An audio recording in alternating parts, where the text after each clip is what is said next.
Council meetings are long and boring. Wouldn't it be great if they were short and unboring? This is why I have invented the 5-minute meeting. All right.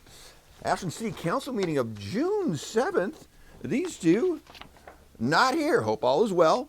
And we start with the public forum. The lady in glasses says that citizens' commissions are the best and they should be included in city discussions, and commissioners should all be confirmed. And then the city manager's report. He says June 14th from 1 to 4 will be another budget meeting to finish the 2-day budget meeting that didn't end last week. And COVID protocols have changed at the city, and COVID positive workers are quarantined at home for 5 days. And then have to wear masks the next 5 days when they come back to work. And some public walk-ins are closed, mostly at utility billing over there. And then consent agenda. This one says, hey, regarding item 3, is the process conducive to transparency and RFP alternatives? And then there was a lot of circular talk about, apparently there's a $1 million grant from the state only for housing insecurity. And I think they were all talking about angling to use that money to pay for some low income or the tiny house development. Not real clear. Either way, that was all approved. And then unfinished business, the new pallet home shelter discussion. The shelter homes on East Main that was run by the nonprofit Rogue Retreat, the little tiny houses, those white ones they had there. They apparently had to bail 5 weeks early. And it was going to happen like 2 days from the meeting that we're at right now. And then so the city set up an agreement for another nonprofit, Southern Oregon Jobs with Justice, to take over for free. And so the city government, in 2 days, saved the homeless shelter, and it was approved by the city that quickly. I mean, Ashland government worked. For now, let's see how long that lasts. And then the Briscoe School, the Oregon Child Development Coalition, they rent the Briscoe School, and they're asking to lease, rent, whatever, so for 3 more years. And so the city's on board with that. And the city during those years would do $1.3 million of work, grant money funded, so it's free money right there, to work on the floors, the roof, and the AC over the next 2 years. And she goes, hey, who's paying for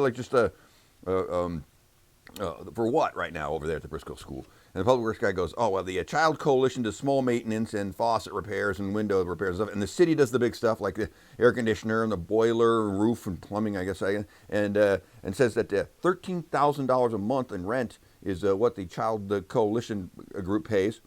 And that's paying back the interest on the loan that the city took out to buy the property from the school district. Somebody check me on that. I think that's what happened. And then lots of discussion about how much ongoing maintenance costs yearly, but also a lot of gratitude for the child care provided by this group here. And so 3 more years of Oregon child development at Briscoe, all approved. And then the wastewater centrifuge, a new centrifuge. Public Works guy says in 2018, a study on these sludge removal centrifuges said that the 2 we had were great. They were working great. They're going to last. And then, of course, in the last 3-4 years, they're breaking all the time.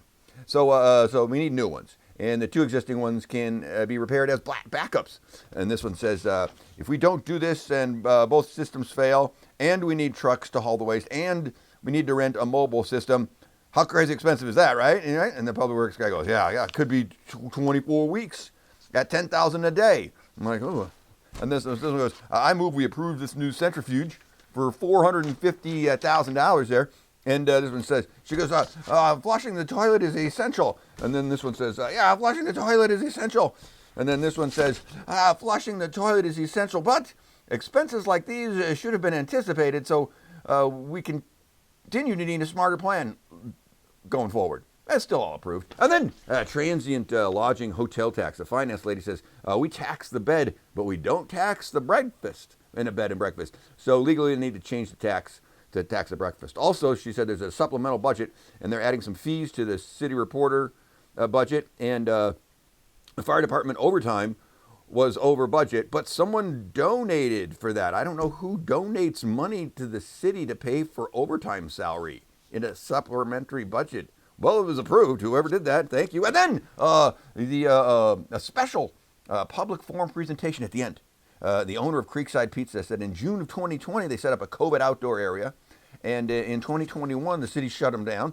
that whole area thing, and that's why that area has become this transient magnet problem.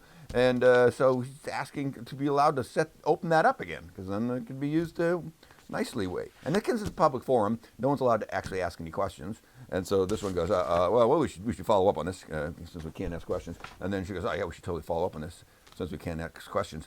And so that was the end of the meeting. You're welcome.